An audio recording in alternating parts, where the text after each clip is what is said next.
How to restore iPhone color back to normal. So if your iPhone color is kind of in black and white, just like this, and you want to restore the color back to normal, then this video is going to walk you through how to do this step by step.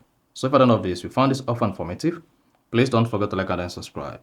Now, to restore iPhone color back to normal, all you just need to do is go ahead and open the settings app on your iPhone.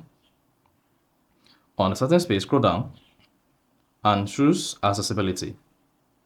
Now, once you've selected accessibility, scroll down the page as well, locate display and text size, and then click on it.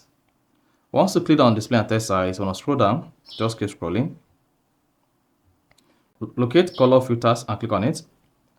Then once you selected color filters, to restore the iPhone color back to normal, just go ahead and disable color filters. There's no need to play around the customization here. If you want to get the best color that comes with your iPhone, this works on all iPhone. It could be iPhone 11, iPhone 12, iPhone 16. So just disable color filters. And then once disabled that, all other filters or color combinations under the color filters will be disabled. And if you go back, you found your iPhone color back to normal. Did that? So that is basically how to restore iPhone color back to normal. So if you found this offer informative, please don't forget to like and then subscribe.